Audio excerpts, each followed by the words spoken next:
People who attended religious services at least once a month were 22% less likely to have depression. As a psychiatrist, what do you think about that? There's a lot of research to show that people who have a religion or spirituality have better mental health, in particular depression, anxiety, substance use and suicide. So there's less of all of those things. And there's a biological reason as well, because we are psychosocial, spiritual creatures. When you are feeling that you're not alone in the universe, you function physically better. So you've gone through this whole journey and now you're like, now I'm a Christian, I believe in the whole Bible, everything. And you're still a psychiatrist. How does that change as a psychiatrist being a Christian? With me today is a psychiatrist who can testify to the research that shows that people with a faith have healthier brains. Diane, you've been a doctor and a psychiatrist for a long time, practicing for over 40 years. You deal with mental health all the time. And you actually mentioned to me earlier that you actually went through your own faith journey looking at different religions as well. So this research, I really want to hear your thoughts on it. I found a statistic. I'm going to read it out to you. People who attended religious services at least once a month were 22% less likely to have depression. As a psychiatrist, what do you think about that? Well, hi Michael, great to be here with you to talk about this topic, which is a pet topic of mine, I suppose. There's a lot of research to show that people who have a religion or spirituality have better mental health. And lots of research has shown improved depression, anxiety, less suicide, less substance use. And we can talk about that in bits and as you want to. Yeah. Well, one way to start, I hear the word mental health a lot. Yeah. It's a popular phrase and, people are always talking about it. What is mental health? How do you define it as a psychiatrist? Okay. As a medical doctor, we learn about what's wrong with the body and then how to help that to heal or how to fix it. The World Health Organization definition of mental health, though, is the opposite. It's basically positive well-being, so that a person knows who they are and what their abilities are, that they're able to cope with the normal stresses of life and they're able to have some sort of productive work and they get on well with their community. So it's more of a positive well-being thing. And that doesn't necessarily include spiritual health, but they also define that as the spiritual side of things, which does exactly the same. So to make it easier, we just look at what's bio, psycho, social and spiritual. And my training in medicine was mostly biopsychosocial. And as a psychiatrist, we look at all the factors in a person's life in those areas, which would actually be causing trouble, because that's why they come to us with a problem. But in order to help them with a problem, we have to help them understand what are the positives and the negatives in those domains. And there's, again, lots of research to show that if you also include the spiritual domain, it may make a huge difference to people's lives. I can see the relevance now to that statistic. So you said, just to break it down, bio, psycho, social, spiritual. So biological is how your body works and everything to do with the physical world. Psychological is what's going on in your mind and therefore how you interact with yourself and everything else and other people. And social is more the support and the physical issues to do with interacting with other people.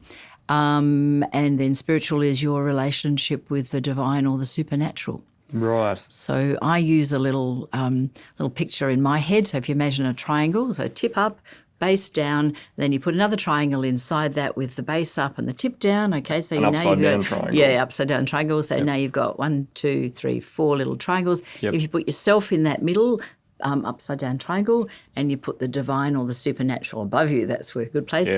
And to one side you can put people, that's more the psychosocial, and then to the other side you've got the creation, the material world and your future.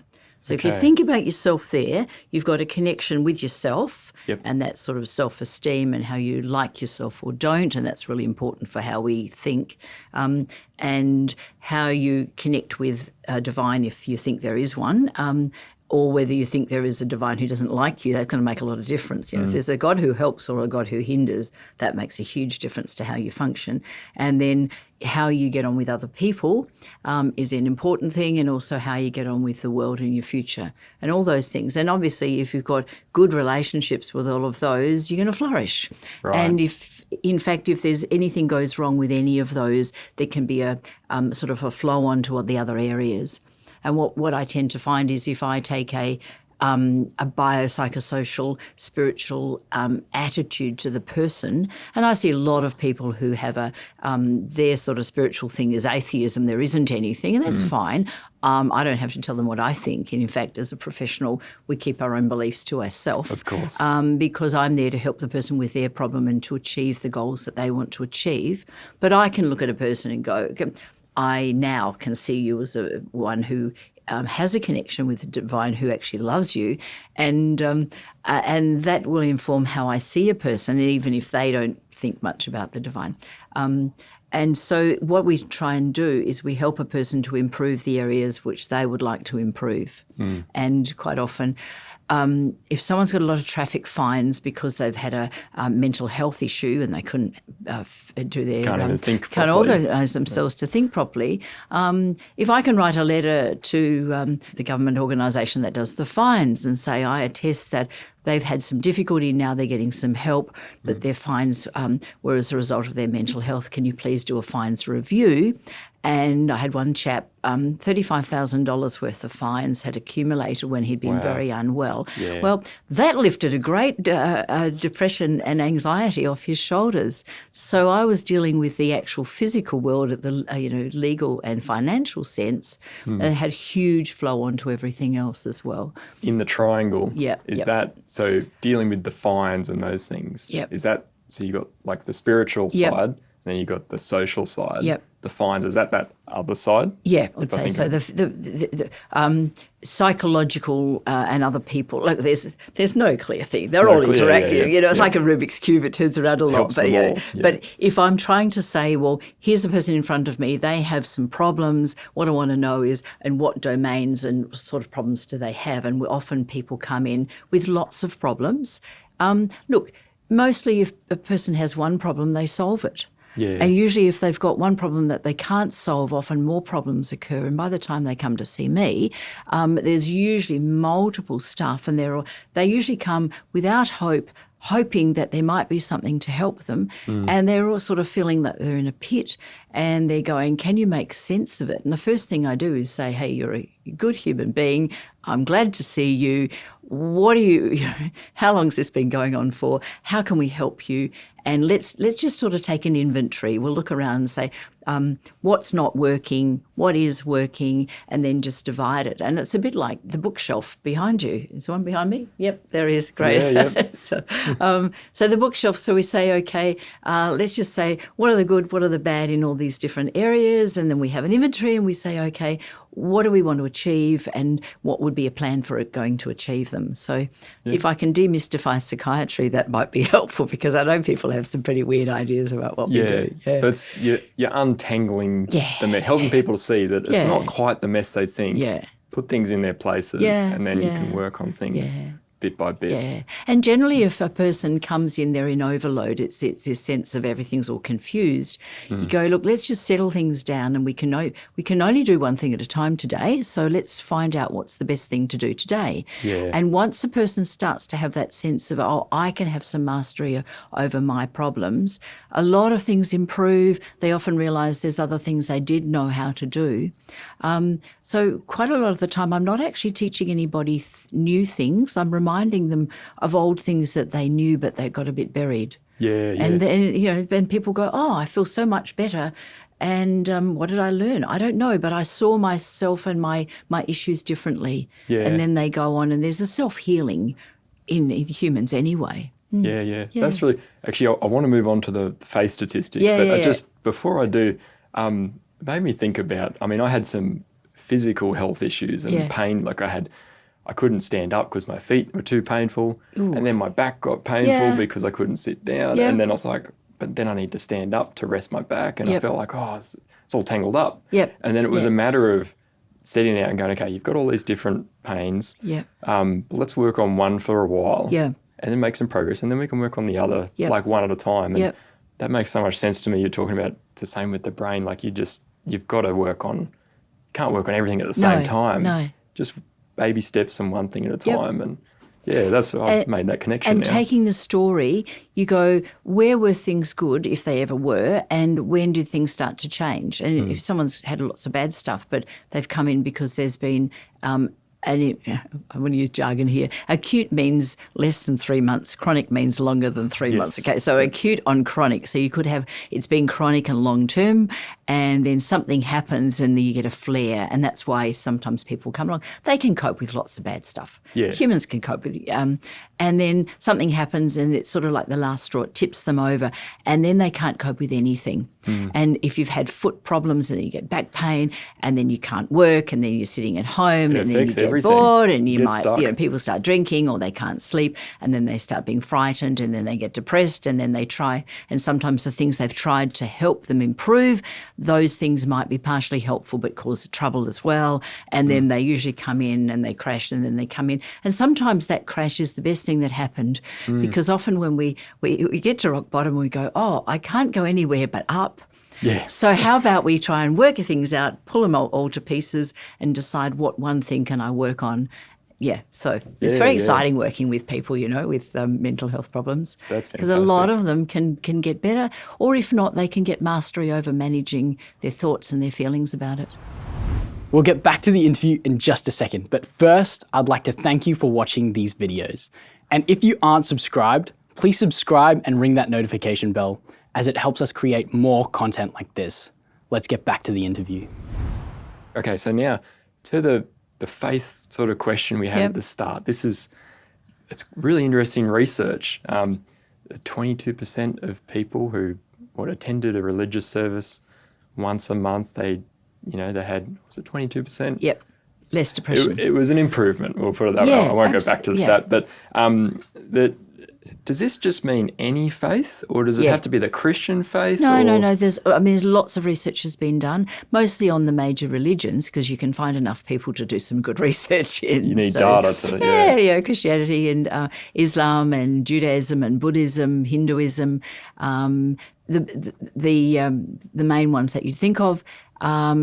If a person's going to a religious service on a regular basis, generally they've made a commitment to that particular belief system, and so they would be doing that because there's some positive in it for them, or they've born into the group of people, and there's something positive that keeps them going. Because most people, if it's not positive, they don't go, they don't keep going. So automatically they're the ones who've said in their mind, this religion or this practice or being involved in this community is a positive for me, so I'll continue doing that.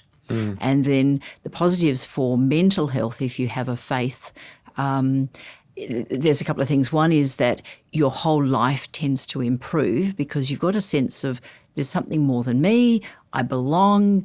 It tends to calm anxieties. You've got something to do as well. So apart from that sense of well-being, because you feel as if you're connected to something bigger, I want to use my hands here, something bigger than yourself. Yeah.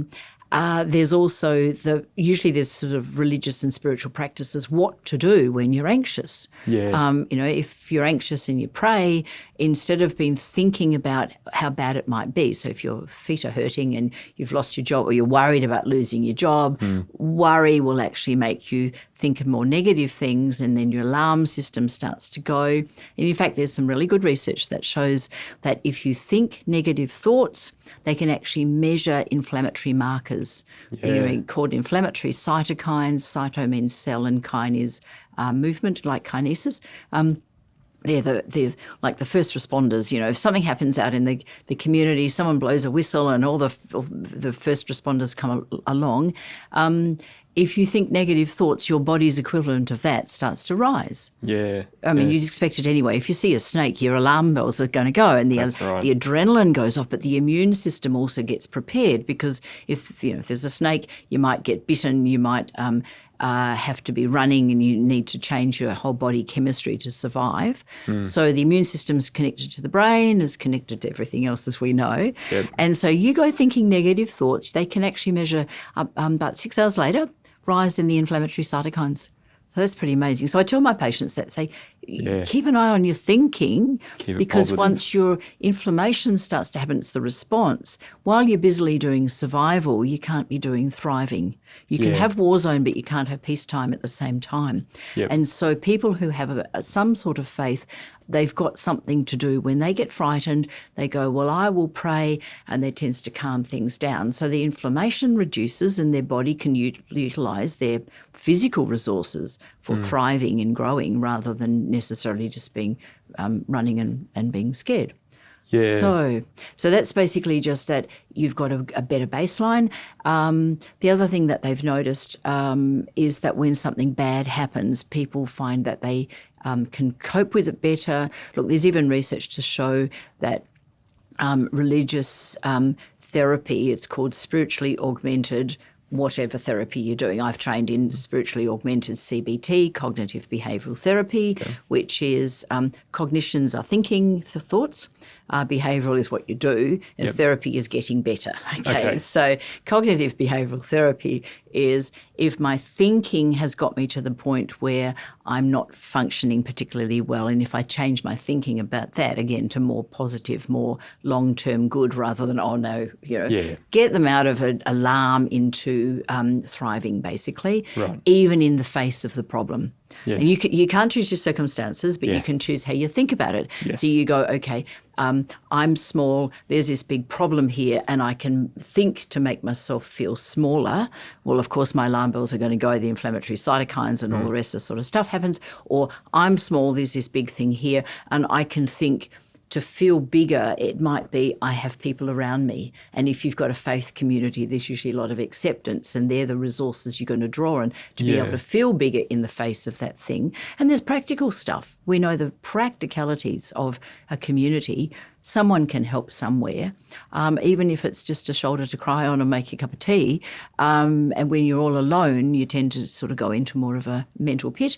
And then the other thing is they've found that depressed people, if they have a faith, they get better faster. And again, your depression is a biological illness as well as a reaction to things, and often it's a bit of both. And you can be having a biological illness and keep a positive attitude about that. Or you can have depression from, I'm overwhelmed because I've lost everything. It's a normal human response to loss. Yeah. And then with your depression, I'm feeling overwhelmed. So I was listening the other day to a podcaster, a pastor who lost a son. He said the grief was awful, but I was in a big pit, but I had a sense that there was a connection to something outside of the pit. Doesn't stop you from feeling awful. I don't think you can think your way out of a mental illness, so I don't want people to get that idea. Yeah. But if you have a mental illness, a lot of them are biological. But if you've got that, you do all the right things, and it's usually bio, psychosocial, spiritual, Yeah. And I, say to Christian people, don't think if it's just a spiritual thing. If somebody's hurting, it may be that they have to, they may be depressed because they've got diabetes, or there may be another medical issue. So it's, first of all, go see your GP. It's not always just in their minds. And it's never Sometimes they just have something. No, but it's often physical as well. Yeah. And they're not sleeping, and they're not eating, and they're drinking too much, and, drinking too much coffee and sugar, and they're not, and again, people of faith, of any sort of a faith, they often they value the big picture, they value each other, and they value themselves, and they often find that they have healthier lifestyles, so they're less likely to, drink too much or smoke or have risky behaviours, and they often have healthy diets, and that all has a flow on to the way your mental health works. So it's all connected. Now, you mentioned the pastor and the story about the loss of their son or something, and that was interesting because I'm like, from a lot of what you're talking about, I'm thinking about the triangle, and there's the spiritual, God and or whatever people believe in, and then there's the social, and a lot of what you're talking about. Like if I was an atheist, I'd be thinking, well, yeah, that's all just social. Like the religious belief is really just a nice social atmosphere, and that's helping them. And there is no spiritual side to things. So I can see that question coming up. But then when you mentioned the pastor, sure, they have their community around them, but you mentioned how that it wasn't just that. It was also what was helpful was that like they really believe that they're praying to God that can hear them. Yeah. Is that sort of a distinguishing thing that you think with the research? Yep. That people with faith, because they think, well, they believe that they're connecting with a higher power or something like that. How do you see that? There's a lot of factors. You were telling me about a weird religion to do with spaghetti. Tell me about that again. Actually, that's a good example. Yeah, okay. So, for example, like if you believe in a religion which is or a belief system that is evidentially untrue, like the flying spaghetti monster. I've heard that from Richard Dawkins. Yeah. And so that's an example to show that, okay, if you think about the triangle, for the way people see the flying spaghetti monster, they're like, okay, it's a belief system, but they're like, it's evidentially untrue. But if people just believe it in any way, sure, and they think there's a god or a spaghetti monster, that helps them anyway. Do you think that's the case? Yeah, Or do you think it matters if what you believe in actually exists? Right. To a certain extent, if what you believe in doesn't... a belief by definition is something which you cannot prove or disprove, but you can use scientific evidence and research to mount a case that it's more likely to be one thing or another. Okay, so the issue of where did the world come from, we can't test that. Science is what's testable and observable, and you can set up an experiment and falsify it. And you can, if it's able to be falsified, you can say, well, we're going to take that idea off the table. And that's what we do in the now.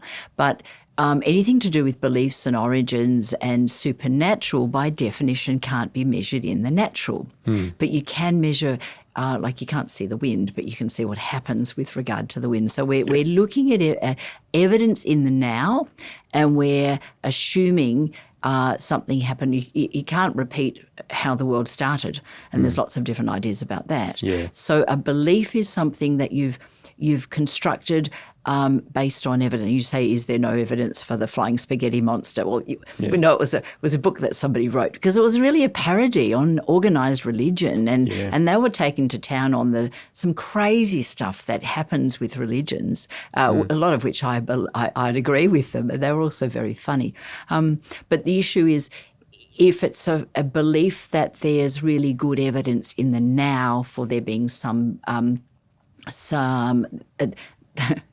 like a higher power, or something else connecting with you. Yeah, so if you just believe out of nowhere for no evidence whatsoever, that's more likely to be a delusion. So the definition of a delusion is a fixed false belief, right? Yes. Fixed and false, and held despite evidence to the contrary, and out of context with your cultural background. Yeah. So there's a lot of different beliefs that people have that if I went to another culture, they go, oh, my goodness, whatever you believe is, that's delusional. Why should I be jumping up and down when that particular football team in a particular colour does really well? I think, she's crazy, right? Okay. Yep. So, again, you can't tell crazy by crazy, which is just the sort of the word on the street for the technical term psychosis, which is out of touch with reality. Okay. So, but you look to determine if a person is out of touch with reality. You hear their views, and some people can have some really what I would call crazy ideas without being crazy. And does that lead to poor mental health? Yeah, well, it depends. It's a really complex thing looking at belief, mental health, evidence. So back to the flying spaghetti monster idea, which was, let's just say you believed in something which was so absolutely crazy that either you were having a lend, that's a joke, the flying spaghetti monster, or I think I heard of a patient who was really unwell, and they used to attend the meetings of the Earth Jam Tin Society. That the Earth was a jam tin, shaped like a jam tin, and then this person was really unwell. So you can be unwell, have some crazy ideas. You can be perfectly normal and put forward some crazy ideas because you're a comedian, or you're wanting to do it to satire or parody. But if you really have a belief that that's real, and then the question is, if you believe in something that has probably more evidence for that belief being more effective, are those people going to get some benefit? Well, yes, you get benefit from belonging to a tribe. Yeah. You get benefit from doing something that your tribe values. People who are busily doing nasty things in war, if they believe that this is going to help their people, they do nasty things, and they will get benefit. They would get, their mental health would improve. Now, maybe later on they'd look back and go, why did I do that? That's an interesting point, though. You're saying, so later on, so sure, while people are believing something, even if it is untrue, but they really do believe it, and while they're believing it, they think there's a lot of evidence for it. But then eventually, if they do come across something and they go, oh, hang on, what I believe doesn't line up with reality, that whole phase, I imagine, is not going to be much fun mental health-wise. No. So if you do find a faith or religion and it does line up with reality, you're going to run into those, oh no, my world's falling apart because it's not true. Absolutely, totally. Much less. So you'll be more stable. So there's that. So I guess finding the right faith, or a faith that actually matches reality, do you think that will just have that much more improvement for mental health as well? I don't know the answer to that because everybody's so very different. And the research we have is on larger populations. And you'd have to ask the individual person and say, has that made a difference to you? I was going to say there's a name for what we call the process you're talking about. It's called stages of change. And it's a really useful concept started by some people who were looking into cigarette smoking.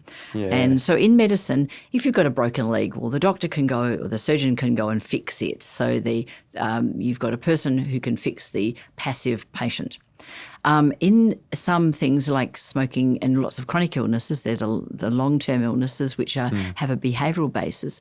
The thought was, how do we get the person to do their own surgery on themselves? You know? And then they said, oh, there seem to be lots of different things.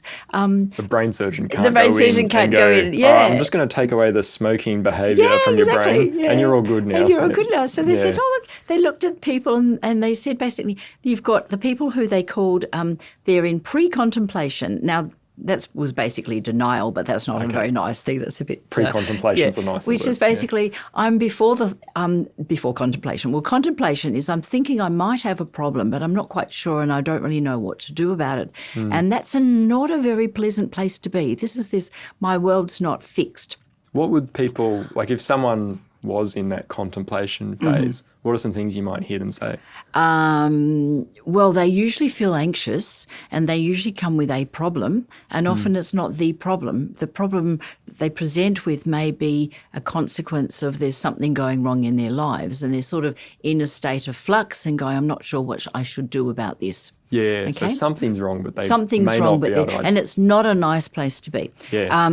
And then there's what do we have? Pre-contemplation, which is basically, well, I'm going to be smoking 40 cigarettes a day, and that's okay whether I like it or not. I'm not even don't want to talk about it. And usually there's some anxiety about that if you try and challenge them, because challenge puts them into the contemplation, which is I have to think about that. I have to think about the consequences of if I continue doing this, what's the cost long term, or what might happen long term, what might other people think, and all the rest. So that's the contemplation.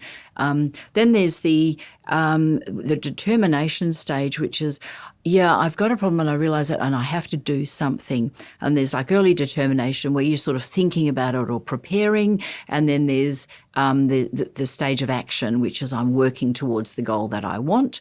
And then there's maintenance, which is I've got a new way of doing things. And then there's relapse, which is I've gone back to the old way.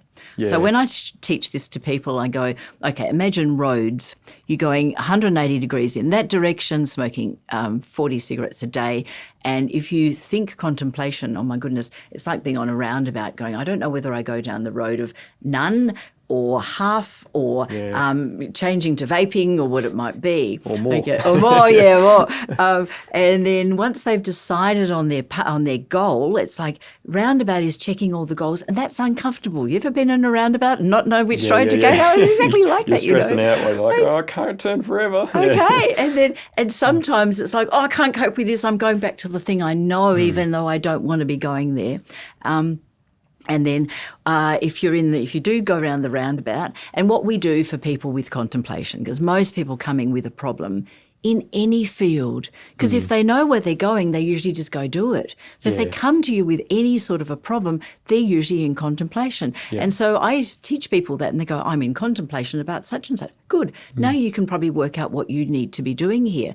Contemplation is stay on the roundabout, manage your own anxiety about wanting to flee down one or do what people want you to do, go down the path that you should go down of not smoking. You know that, but you don't want to because there's good reasons for that usually. And then the people who want to help, I usually say, let's imagine the Arc de Triomphe in Paris. You know, that's an enormous roundabout with this great big archway. I've seen that at Tour de France. 12, And so I show them a picture and go, okay, you've been up that road and then we're now on the roundabout. And you know what? People don't necessarily know that until they've got there, but at Paris, there's a subway going in underneath and there's signs in English and other languages, subway, but I have seen people from a different culture clearly can't read English trying to get across the 10 lanes. And there's no lines on the road, by the way. These cars go around the roundabout and you've got people going across it. I say, do you feel sometimes like you're in contemplation, you want to change, you might be smoking a lot and you want it, it's too expensive and the prices have gone up and you're sort of like this. I say, tell you what, how about I help you stand, we'll get you here, we'll get you in the subway underneath and we've got a ticket at the top, you can pay some money and you can go up the steps and you can stand at the top of the Arc de Triomphe and you can look down the different places, down the different roads. And that's what you do with someone in contemplation. You say, great. You don't have to move, and you promise them, I won't push you down the road I want you to go down. Even if you tell me you want to go down that way, I won't go. They say, I'd like to give up smoking. Good. How? Here's how to do it. Here's the one to go down, and here's how. The how is just the road. The destination is where you want to go. Okay. Now, if someone says, show me how to stop smoking, I won't go, yes, clearly you want to go to that one, the road of not smoking, the Champs-Élysées going down to the Louvre is a really lovely road to go down. Oh, good, madam, I'll take you down that road there. No, because if they can't get down that road themselves, they will go back. So I say, my job is to take you up to the top of this thing so you're no longer going in the traffic. I will manage my own anxiety, but I'd really like to see you do the thing. I will help you manage your anxiety about you'd really like to not be there or you'd like to find a quick answer now, give me a pill to stop my smoking. Well, that isn't necessarily going to work very well unless you've got all the other thinking going along as well. So we work with people in contemplation and we say it's good to be in contemplation. It's there's anxiety, there's what we call cognitive dissonance. So their thinking is not it's not what they want to be thinking. It's not the routine, it's easy. They're actually thinking almost manually with their whole brain. And that's exhausting. Because once you're down the road, whatever road you go down that you're comfortable with, you don't have to do much thinking, you just do. Does that mean like your thinking's not automatic? It's not conscious. Like second nature. It's sort of in your subconscious, and that's the brain's been, well, I would say designed. Previously, when I was an atheist, I would have said, oh, isn't evolution wonderful? But the bottom line is to conserve resources. If we had to think about absolutely everything we're doing, you would basically have a meltdown. So what you aim to do is put as much as you possibly can on automatic, and then you can calm down. Now, if you've got a God who's there looking after you, you can give that God a whole lot of stuff. If you're doing a religious practice, you don't have to think. Lots of different things like rosary beads and things that people use to be able to just go on the flow. If there's reciting a creed or a prayer, even singing a song. You just start at the beginning and then your brain will take you with the rest of it, and you often feel better at the end. Yeah. Yeah. And if people do a lot of those things, they're very calming. So to answer the question, we're sort of plaiting here with lots of strands. Yeah. How does faith improve your mental health? One of them is religious practices, because you're not wondering, what do I do now? So you think it helps with the contemplation phase? Absolutely. Yeah, meditation, contemplation, saying mantras, doing a gratitude list, singing, a lot of different things. A person just, it takes us out of ourselves. It's the same sort of thing as shouting at the football game when your team is winning, by the way. It's not a sort of a spiritual divine thing, but look, I'd say spirituality is your relationship with whatever concept of divine, supernatural you have. Yeah. That's spirituality. Religion is in the biopsychosocial. So if you want to somehow, if you have a sense of you've met God, you've had a religious experience, you want to say things. What words do you use? Do you wave your hands? Do you clap your hands? Do you get on your knees? Do you bow? You know, as humans in this, you know, stuck in the 3 dimensions and plus time, we do things to express the non-seen things. So that's religion. Yeah. Yep. And that's religion, and it's really useful because religion, you can, you know, if you go to a particular, meet with a particular community, if you're going to the same place and you're doing the same thing, people actually like to sit on the same seat. The same thing happens in a lecture theatre.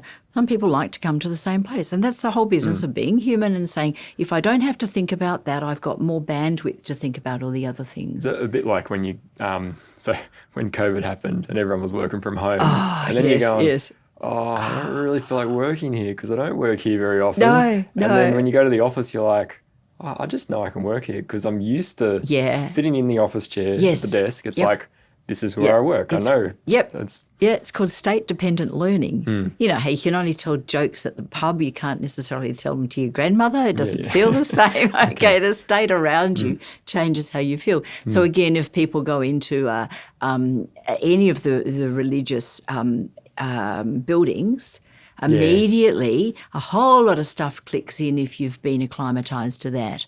So and that's the religion. Religion is physical, and basically it's needed, and it can be very helpful, and it can also get in the way.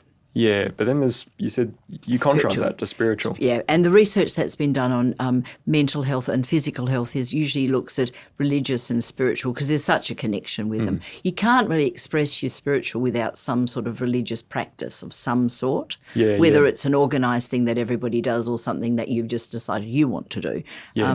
And usually they're connected, but, you know, obviously they can be disconnected. So religious and spiritual, the research has been done on R/S basically, and there's a lot of work that's been done in that area.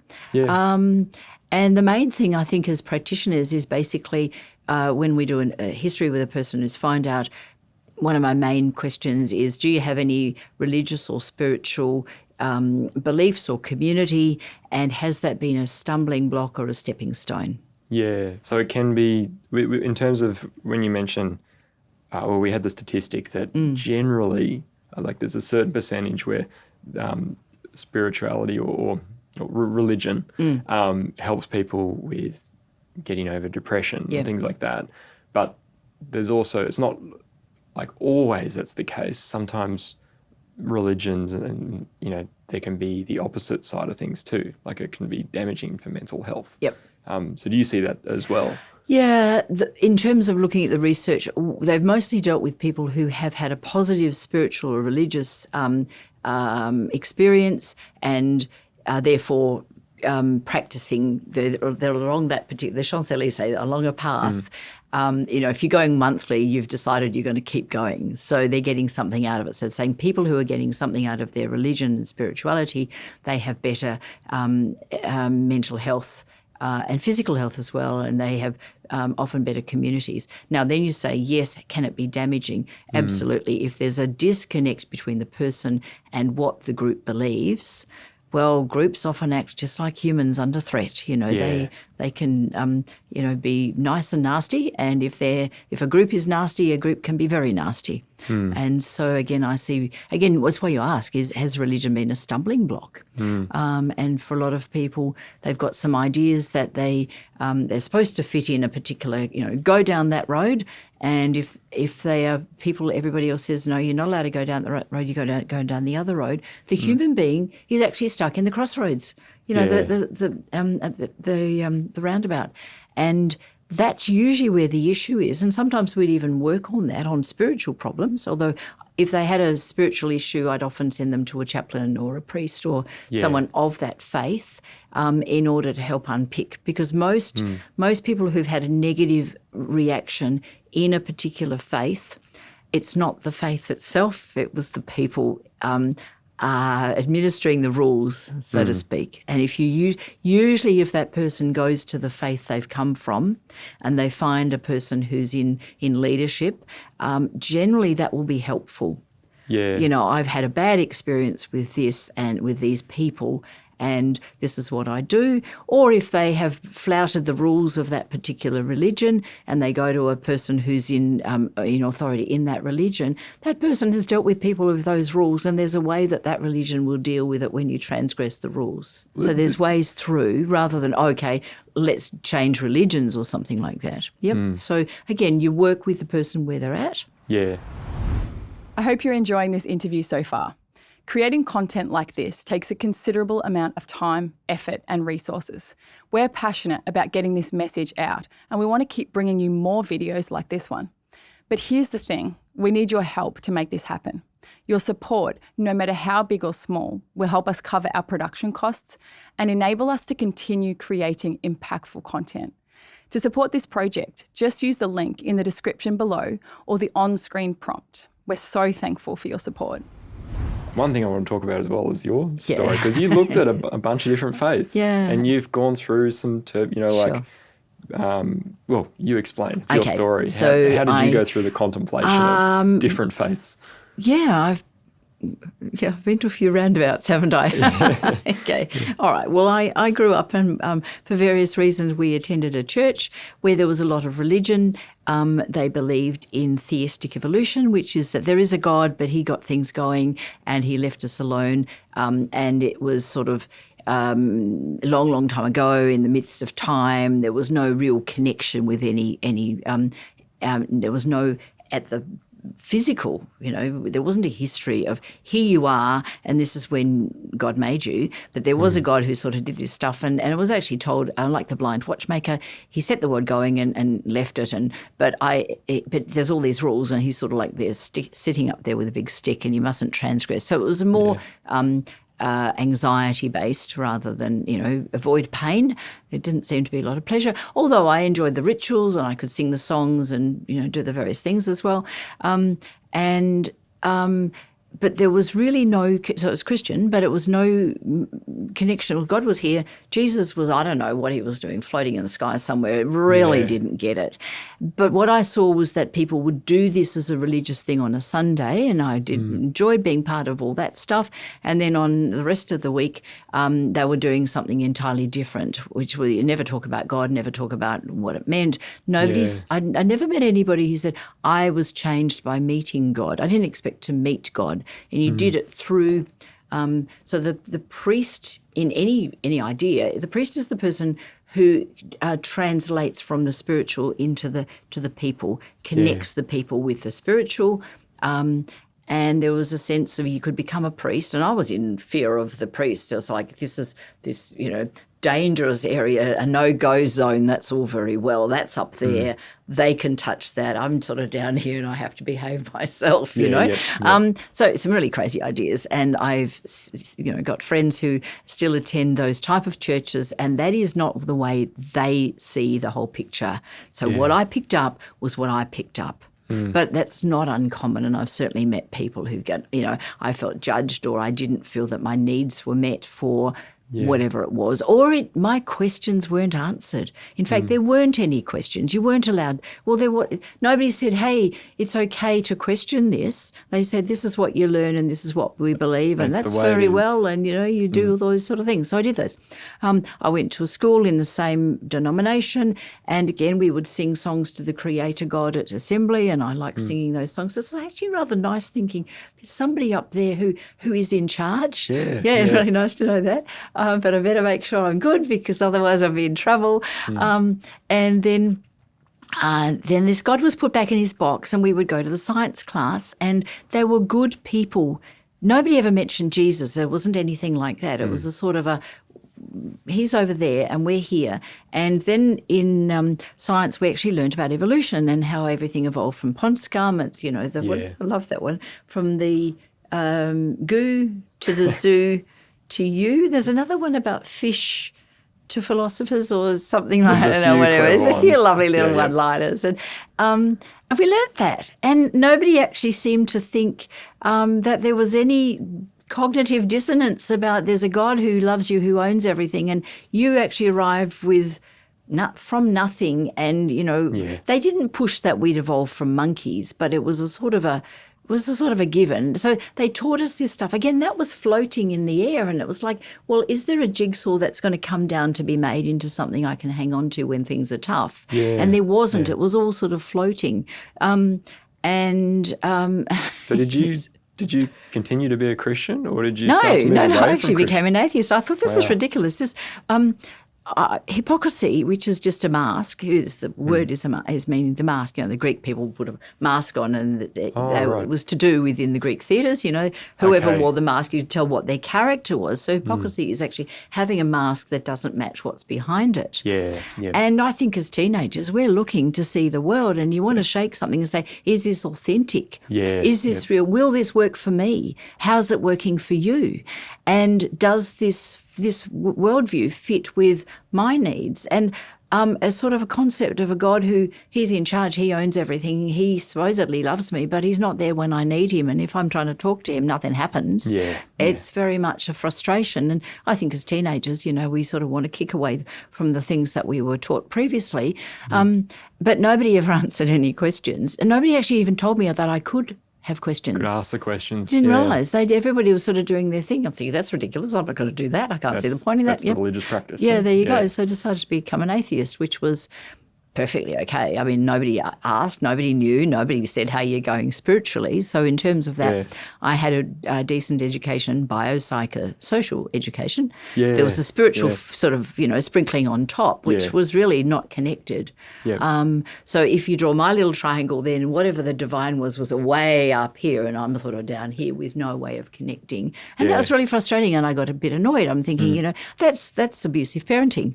If someone says they're your dad and they're going to look after you, and you can't actually, you ask, can you help me? And they don't. That there is a spiritual father. Yeah. And then when you're learning about it seeing people in how they interact with the faith, you're going, like, that doesn't look father-like. No, that's absent father, and that's really annoying. So there's, people rebel as well anyway. So I was a very angry atheist, looking back on it then. It was like, why have I been told this stuff? And this is a whole lot of rubbish. And so then I went to university, and it was absolutely pushed. It's the main thing. It's like everybody's smoking, honestly. It's like, and nobody thinks not to. What are some of the things that you learned from, even just from the science side of things? Because you obviously love science, your background. What were some of the science things that you learned where you were like, oh, this evolution, it matches with atheism. Like, this is where I want to go. You're learning the whole so-called tree of life. This thing became that thing, became that thing. And, we dissected snails, and we looked at how snails are similar to other apparently lesser formed things. And, I did zoology, and we did biology, and I just love the cell. And, just some wonderful things about the human kidney, the countercurrent exchange thing. I didn't know anything about the concept of irreducible complexity, the mousetrap, how you can have 5 components. If you take away any one, you get down to 4, it won't work. And you look at the kidney and it's just the way it manages to concentrate water and get rid of it, hold salt if you need it and hold the water. And there's this thing which I now know engineers use for, I won't explain it, you can probably explain it better than I can, but I remember thinking, wow, that couldn't have arisen bit by bit by bit. That had to have been designed all together because it all fits together so nicely. And I literally thought, wow, isn't evolution wonderful? I was you just thought, instead of thinking there must be a miraculous designer, well, I've already just taught given him, that wasn't going to happen. Yeah, we were told evolution made everything, and I could see natural selection. You've got so many genes, and you can pull them out. The colours of human skin. And basically you go, okay, or dogs. You've got all the main wild sort, and they can be, down into the different more breeds. Breeds, So breeding, that's real. It's science. You can test it. You can do experiments. You can say it's real. And then that was taught as evolution. And then they said, and because we're here and evolution, the breeding thing is real. I didn't say it's culling information. They go, and because of that, and because we're here and evolution is real, therefore evolution must have made us. We don't quite know. It's all a bit fuzzy and whatever. And we're looking into that, but it was millions of years ago. So you sort of forget it all. And you just sit with that. But I do remember thinking, I think was it Darwin? Oh, not Darwin. Dawkins said, "You are just a mote in the universe.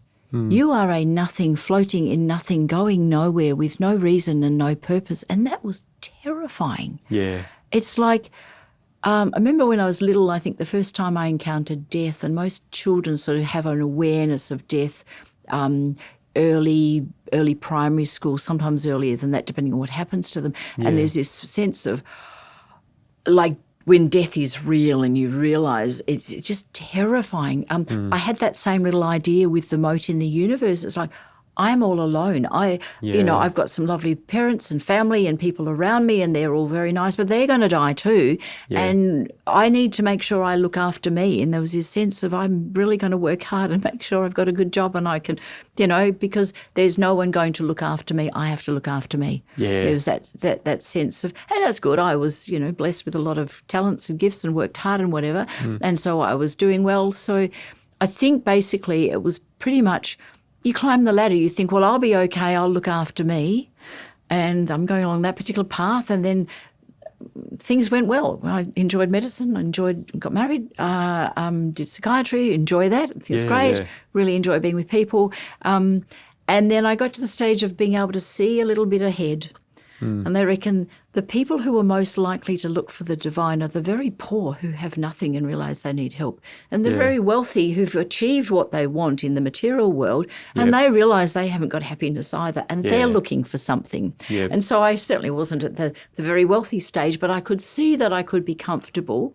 And as I was starting to, you work, and do 6 years of medicine and 5 years of reach something amazing. And you sort of imagine, okay, and if I get there, and assuming I get there, what's it all about? Yeah. And we were with some people as well who asked some of these questions. And it was like, one which I went looking, there must be something more. Or what do I do next? Or, I've got my career settled and that's all okay. Do I have kids or not? Or what am I going to do with my life? And those sort of questions like, well, at the end of your life, looking back, what do you want to have traded your time for? Yeah. Because all you're given is time. Yeah. And you trade that for something. And there's this thought of, okay, well, what is my life for?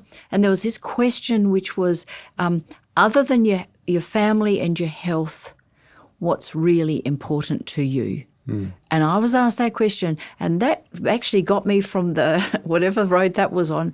I was in the roundabout. Back on the roundabout. I'm going, I do not know the answer to that, and I don't even know where to look. Yeah. No, none at all. It's like I'm one of those people trying to cross the little thing. Yeah. I don't even know where you start looking at that sort of thing. So I went looking. I thought, I'm at the roundabout. I climb up above and, down that path, and there's isms and there's Buddhism, there's Taoism and Sufism, and there's various things, and there was Christianity back there. There was no way I was going back there. I decided that was not the road for me. At some of those other religions. Well, I was looking. I think I was scared enough about the supernatural that I wasn't going to go into anything nasty. I didn't go there. But I'm thinking, well, there must be something. It was sort of a new agey sort of thing. Yeah. I remember going to a meditation course. I think it was run at a TAFE with a friend, and each week they would do a different meditation on a different ism, and there were some really interesting things. And again, this is the religious practice where you sort of go into a bit of a trance and you feel above yourself and it's something, you have a nice feeling and that sort of thing. And so I did those. One night he said, we're going to do a Christian meditation, and he says, and you just lie on the floor there and just meditate on the name Jesus. And I'm thinking, I'm not going to do that. I've done that before. I don't think that's very nice. I've got this barrier up about all that sort of stuff, you know. And something changed in me. I felt something. I'm going, man, I didn't feel like that with any of the others, but there was something. And looking back, when I'd been, you know, you go to Christmas services, the singing carols or weddings, you know, when you choke up and you know you've connected with something. Felt something. And you go, this is real. And then you go, I'd like to know, I'd like to keep that. You know, how did that happen? It just hit me from somewhere, and this was nice. And more than nice, it was like something deep, and you want that, and you don't know anything about it. And this was this thing. So I was sort of hoping I would get that feeling or experience in some sort of other religious practice. And then I'm thinking about Jesus, and I get something, and I'm going, I know that was real. Well, I flushed it, as people do. So if you go looking, you know, if I'm on the top of the Arc de Triomphe, I'm going to look down that road. Oh, yeah, no.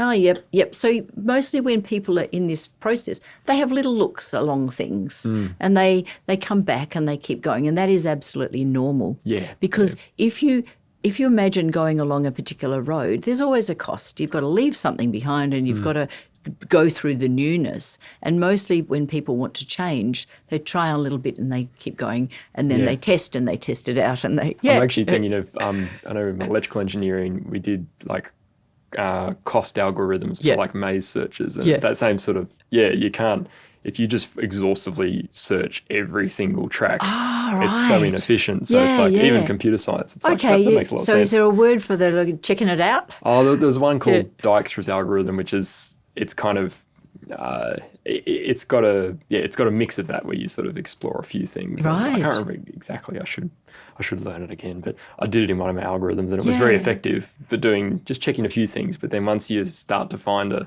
path that really works, you start to keep going. solidify. Yeah, but anyway, but that's what I thought. What I was thinking about is it would be really interesting to, and this is design, what's the most efficient time or effort to put into anything? If you're going to check something out, you know, how do you know you've checked it out well enough? And how do you know you haven't checked it out well enough? You've probably got a mathematical, someone's got you said an algorithm. It's like, how do we expend the most efficient amount of energy and resources on checking? How many roads do we need to check? I mean, I know some people who have to check 1,000 roads and they never do. That's called paralysis by analysis. Yep. And then there's other people who go, oh, I don't like this one, I'm going to go to the next one. Just dive in. And the funny thing is, usually the quicker you make the decision and go along a road, the less likely you're going to stay on it. So you've got to do some preparation. But the other thing that we know is important, and this is from helping people give up smoking, or I've worked in addictions and changing from one worldview, like addiction is okay, to it isn't. You've got to have people with you who've done the journey. You've got to have seen people at the roundabout. You've got to see people who've arrived at the spot you want to get to, and people to help you along the way. And there's usually a process. You know, in addiction, the 12-step process, it's a process. And it's a way of helping a person to change. They say, I'd like to be there, but liking and actually changing your habits and your behaviours is a huge thing. And a lot of the work I do in psychiatry is behavioural change, whether it is that you do take your medications that you need to keep your brain working, or you do change your diet, or you do get some sleep, or the normal things that people have to do. So you're on the top of the roundabout. You've had a look at a few, and you're going, and then you hear the name. You know, when the Jesus meditation happens, you're going, oh, okay, there's something there. Yeah, so I'll just keep looking a little bit, and then. But you mentioned the idea of seeing other people and seeing how they go on tracks and things. So what was the next thing that led you to? You're a Christian now, so something happened I'm a Christian in between. now. How did that happen? All it is a number of factors started to line up, and I was looking more and more at the Christian thing. We had some friends who were Christian. They invited me to a church service. Yeah. And so on the stages of change, there was preparation. I was looking, Yep. and then there was action, and I went. But you know what? I reckon it was God, because I made a decision. I'd never been to their church service before, and they said it was on, and I thought, I'm going to that. I don't know where that came from. It's like, I'm going to that. Just found the action somehow. And my husband was not impressed because we had something else to do that day, Yeah. so it wasn't very pleasant, and we had an argument about it. I went anyway, and they had this altar call, which is, do you want to give your life to Jesus? Or Jesus was an issue for me. I was okay with God. I was like, okay, I'm coming back to God. God sort of gets people to the end of their tether when he says, well, how's that working for you, Di? Do you really like your life at the moment? I'm going, I don't know what I'm doing. I just need some help here. And you're interested? And it was an invitation. It was basically said, if you're interested in I don't know, I can't remember, but it probably would have been, if you want to give your life to the Lord and let him be in charge, join his team. He's a coach. Asking if you want to be a player on his team was the sort of concept I had. Come down the front. So I went down the front, really, because I don't think I had anywhere else to go. It was like one of those, well, this seems to work. And I do vaguely remember that God's supposed to be okay, and I didn't. Yeah. So often people make decisions in a time of emotional change. But the thing is, often we don't make a decision unless there is emotional change. Yeah. So this business of mental health is, it's not just that you're always coping really well. Sometimes you need to have that change to shift you from the one way which isn't so good to another. The guy who's been smoking is very happily, loves his smoking. People smoke because they like it. But he's just had a heart attack. And he says, that's the thing which has given me cognitive dissonance. He doesn't have to stand on the roundabout. He's going to give up smoking for the rest of his life. So some people make a really quick decision. And for me, it was like, oh, this is too hard. I'm going down that way. And because people were there, and then I think there was some follow-up. They basically said, shall we tell you about God? Yeah. And I'm going, really? Okay, fine. Well, I didn't think I needed to know about God, because my concept of religion was go to the church on a Sunday and that was it. I was happy to do that, And you did that. You're like, okay. Yeah, but the chappie wanted to come and visit at our house, and he did. And I was not really paying any attention because I didn't realise that it was. I just thought you have a ticket, like you've got this ticket and you're going to go to heaven one day. Just hold on to that. I had no idea, really, no idea. And my husband happened to be there, and he listened, and he became a Christian. What's all that about? And he wasn't expecting to either. It suddenly God hit him over the head and said, so it's a supernatural intervention. Something happens you didn't expect to happen. Yeah. And I think for Christians, what do they say? God does the work. We might clear away some of the obstacles or be there with the person or not get in their way. That's half the thing. I mean, sometimes, anyway. So we both became Christian within 8 days of each other, which was just rather nice because there weren't going to be many arguments about whether I wanted to go something and, that was and convenient, ditch him. wasn't it? Well, it wasn't. Well, he didn't mind me going. He just thought, I think he said, she's just looking at another ism again. He didn't mind. He would have. And he actually came to a church service because our friend said, listen, ask him to come with you. He would walk over broken coals for you. But don't just say, hey, well, I'm not going to that event that I've promised to go to because I'm going somewhere else. That was the issue the argument was about. But anyway, so he became a Christian. He's a scientist, and he realised that people would think he'd thrown his brains out the window if he said he was a Christian. Yeah, so and he you too, went as a and met scientist. these scientific people at Creation Ministries. Yeah. And he used to disappear to these meetings and come back with books like this one that you've had sitting on your desk. Christianity for Skeptics. But there was anyway, and then there was a conference. It was a 2-day conference. So he said, you really need to come along to this. So I went. Yeah. And oh my goodness, I learned so much. Yeah. I realised the questions that they should have told me at school, that I think I should have had the right to know there were questions. Like at school, we were taught, well, how did the giraffes evolve long necks? I've heard about my giraffes. goodness. Yeah, well, that was in the textbook. They evolved long necks because all the food was at the top. Yeah. Nobody said two things. Look, maybe a child could say, well, what did they eat when they were growing up to what were the little giraffes eat, reach. Yeah. What about the zebras? Why didn't they evolve long necks? Oh, my goodness, there's no answer to that. What about, so these giraffes who evolved a long neck because they wanted to, I mean, wanting, is really hard to translate wanting when you're starving, particularly into natural selection actually says the longer the neck, the more they were likely to survive. So it was a culling of those with shorter necks. But again, why didn't that happen to the zebra population? Yeah, so why didn't there was sort of longer neck zebras and the shorter ones died out? So eventually the only population, it's culling of information. That's what we observe. Anyway, the other thing is they didn't say anything about, see these giraffes, the ones with the long necks, they've got the most amazing heart that pumps up, the pressure to go up even higher to get to the brain. You've got to pump it up at great pressure, but you don't want to blow the little brain cells out there. So there's this venous plexus at the top. It's like a little swamp. Yeah. If you've got a swamp, the ocean isn't going to rip everything off the land. There's a sort of a slowing down. That's the same sort of thing. Yeah. Okay. So you've got this, so they can get blood to their brain. But because the pressure's so huge, they've got really thick skin. Otherwise, all their blood would ooze out of their It's like I'm skin. thinking some of the, like with fluid dynamics, that's what I think. You've got a water tank, and they always build the water tank really high up on a hill so that your water pressure with the hose, it gushes out. Yeah, exactly. But if you've got a water tank that's like, just sitting next to you, not such good. You're like, I need a pump. Yeah. So the giraffe, you got they're going down for a drink, and they got this water tank up high. Well, yeah, that would be the same thing as well. So what do they do? So they've got this huge pressure in their head, and they go down to drink. Well, the answer is, why doesn't all the blood just flow down their necks to start with? Because it's such a long neck. They've actually got a whole lot of valves. So the issue is a giraffe happens to have a longer neck. Well, at what point did they put in the bigger heart? Because if you've got a bigger heart, you've got to have a bigger lung. Oh, to get to pump up when they're up. Because you can't just do, I'm going to do long necks without doing the putting the pressure up. Yeah. And then at what point did they say, blood's oozing out of my socks, I better have some thicker skin around the legs, Yeah. And so the whole lot is ridiculous because that was designed. The giraffe with a long neck can think up the top and doesn't blow its little braids out when it goes down for a drink. Yeah. That's all one package. Absolutely all one package. But they said giraffes, the taller ones survived and the little ones didn't.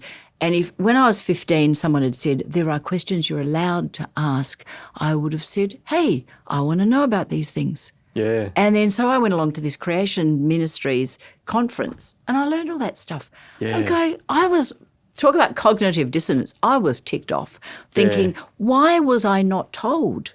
Yeah. And particularly in a church school where they were teaching God, why didn't they not teach, they taught God there and they taught evolution, which is the opposite. This is design and this is all random processes. And I was supposed to keep them in cognitive dissonance and basically go, I'm going to live my life with the head on Sunday doing this thing to get a little bit of comfort. And I'm going to do the rest of my life, which is really what counted, in this concept of I'm an atheist and I am a mote in the universe and nobody's there for me and there's no life after death and all that sort of stuff. And I'm going, well, which one would you ditch if both of those were true? You ditch the God stuff. And this is where I see lots of people who've been bruised or they're annoyed by the church. And anyway, so I became a Christian, but I would have gone back to theistic evolution and I don't think I would have lasted. It would have been, I'm sick of doing this stuff and if something happens, Same idea of the distant same God. idea. Yeah, the distant God. And I really, didn't like a distant God. And as they say, what is it, a person convinced against their will is of the same opinion still. And so if it had been, go down that track, and if I'd gone down, I'd come from the track of theistic evolution. Yeah. I'd gone to evolution, and then if I'd gone down back to theistic evolution to a church, I would have gone back to evolution, I reckon. Yeah. What happened was I saw all this evidence, and I'm going, this is amazing. And you know this from your medical, I know, and I'm going, matching. And I'm going, the kidney. There is kidney's designed, and I don't have to pretend it was some sort of magic dust up in the sky. Literally, evolution's like magic dust. Yeah. Because isn't evolution wonderful? Something's wonderful. Yeah. And then I met the one who is wonderful, and I'm going, oh, wow, this is amazing. So anyway, I reckon people ought to be told. I reckon they do in schools. Yeah. And it's interesting. It's funny. I love talking to atheists because often they're more open than people who've made up their mind that they're going to have God, but they're going to have the part of God that fits what they want. And theistic evolution, we've been involved in different schools around Australia, and there are some Christian schools, they teach theistic evolution. And when we say, can we just teach creation alongside, just give the kids the opportunity to ask the questions. Give them the choice that you didn't have. Door slams shut. Yeah. And I was really surprised because I was going, oh, wouldn't you like to know more about God and have people more on fire? Because often people, when they learn about origins and they feel as if they're connected with the divine, God made me and he made me at a particular time and it wasn't such a long time ago. And you read the Bibles and some of the churches that go, we're just going to deal with the New Testament, and they go, okay, we'll have the Gospel of Matthew. Yes, there was a Jesus. I mean, historically, Jesus is absolutely accepted by his biblical and extra and biblical historians. Jesus was alive. He was crucified by a Roman cross, and also there was an empty tomb. Now, that's where people start to come up with different ideas of why. But if you look at the evidence, it's pretty clear. It's pretty clear. It's Christianity. And mostly people just don't look at that evidence. But I've totally lost my train of thought. So you were comparing to the you were saying, okay, a lot of people agree with the New Testament. Yeah. Oh, but then so they sorry. Just throw out the Old Testament. So what is the Gospel of Matthew's the one that goes back Matthew was written for the Jews to show Jesus is the one you were expecting, the Messiah, because you fulfilled all those promises in the Old Testament, the predictions. And his genealogy goes back to Abraham. You're a son of Abraham, a son of David, whatever. Okay, fine, Messiah from the Jewish perspective. But Luke, the doctor, who was a Gentile, he was a Greek. He goes right back through Abraham, then he goes to Noah, then he goes to Adam, son of God. And you go, okay, if you want to chuck out the Old Testament, well, what are you going to do with that part of the New Testament? You're going to have to cut that out as well. And look, honestly, if you're going to believe in a God, you may as well believe in a God who's all-powerful and got it right. And if he said, I made you for communication with me and with other people so that we can, for good things to happen, and I'd like to be with you forever, and one day I'm going to sort out this sin problem and it's going to be sorted, I would rather believe in a God who's powerful than one who's absent or who got it wrong and wrote in the beginning God created, but he didn't really, because it was my thought is, look, how do we say nicely, just cut the rubbish. You can see it clearly now. It's like, it's clear, just believe it. And that's what people did 300 years ago. All the big scientists who started in science, they were looking for order in the universe because they believed in a God who was of God of order and who wanted to communicate with us and was going to let us learn more about our universe. So that was the beginning of modern science anyway. So I'm just thinking it's so simple. Why don't you just believe in a God who does these things? And if other people are going to laugh at you, well, just imagine, they're just on the roundabout. That's okay. There's always people who will laugh at you, whatever you think about. They are. Well, it's amazing to see just like, your journey and just how excited you are about Christian. Like I can tell how much you're very much, if I think about the stages, like you took the action and then you're just like, that's it. I believe that now. And something I did want to ask before we finish. So you've gone through this whole journey and now you're like, now I'm a Christian. I believe in the whole Bible, everything. And I believe that God's close, like the Bible says, and not distant. And you're still a psychiatrist. And you're still going to work. And you're far more exciting. Now got that Christian perspective. How does that change as a psychiatrist and being a Christian? Well, cognitive dissonance, I'd learned all about biopsychosocial. And then I learned this spiritual, and I'm going, well, that's right. How do I marry the two together? Okay, well, I say to some people, ask Jesus. If you ask.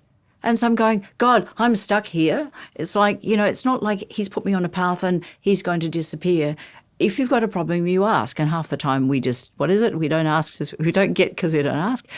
You ask. And a whole lot of things happened. You would call them coincidences, but I ended up in England doing Christian counselling, and they did the biopsychosocial thing, and they said, you've got a spirit in the middle, and if you're a Christian, that is born again. You've got your soul, which is your mind and your thoughts, your psyche, and then you've got your biology, your physical, and then you've got the rest of the world, your social and things like that. If a person comes to you, this was for Christian counselling, if a person comes to you and they're depressed, get them to see their GP because they may have a biological illness. Yeah. And if they are, sort that out, and you sort things out in all the different domains. And again, there's a lot of people in our community who are scared of God, or they've had a bad experience, or they're atheists and they don't want to be perturbed with anything in the divine. Well, don't annoy them. Yeah, I've done a lot of, had some really good times with working with people with addictions. They are taking their addictive substances, which I know is not good for them, but there's no point in making that the focus of the thing. We deal with what they want at the time, and once you can help them with one thing, they might need their fines revoked. Yeah. And once their fines are revoked, they've got a bit of breathing to be able to go, now I'd like to deal with my addiction. Yeah. So you don't say that's the one that may be the one that's killing them, but for them to get to the point where they're not killed by their addiction, you might have to deal with some other stuff. So you basically just see them as a human being.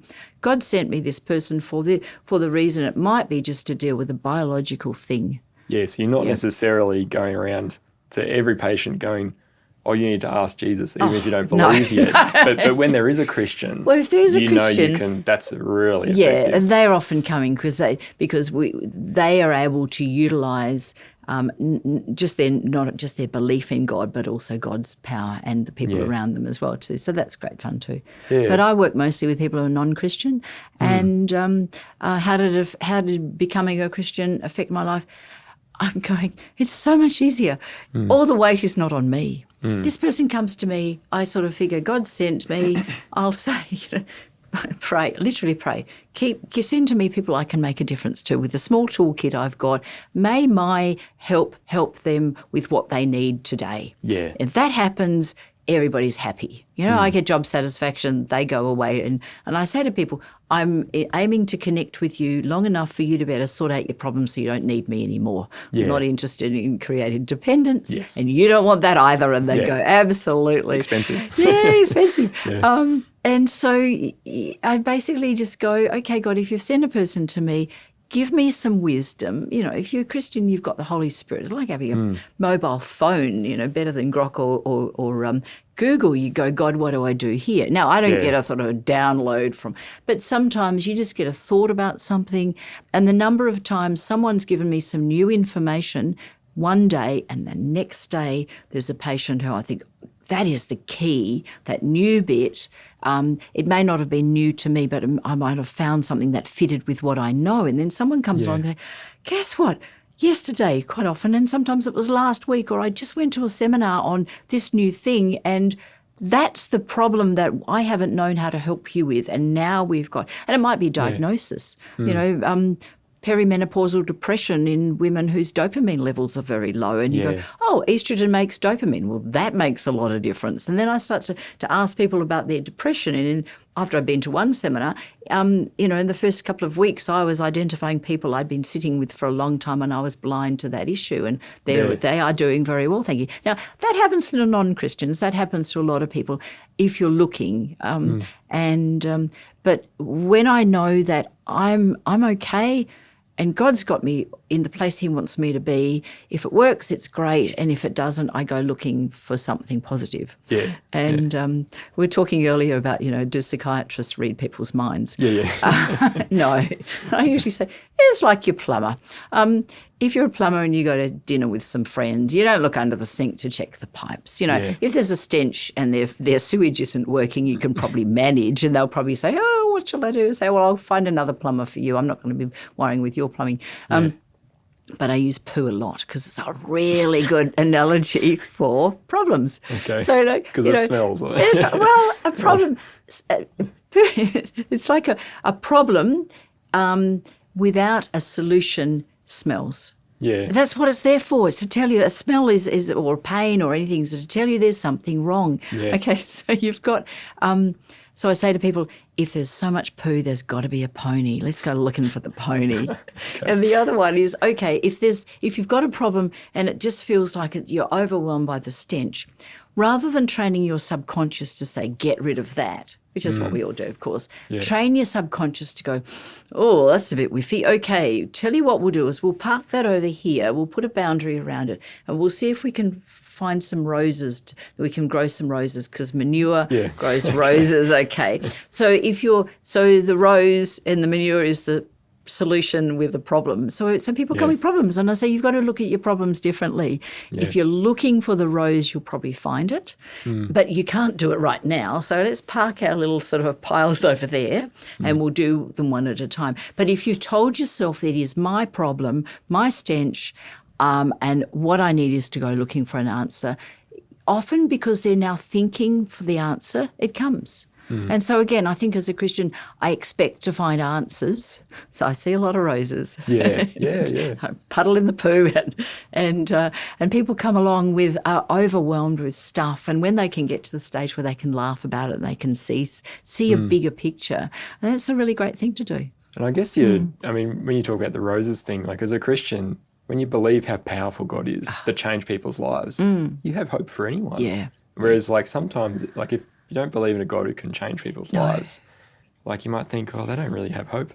No. But God can change anyone. Yeah. But now I'm just thinking about that roundabout thing and people who are listening to this, there might be some people who are on the roundabout. Sure. And they're thinking, oh, gee, I've heard all this testimony and this story.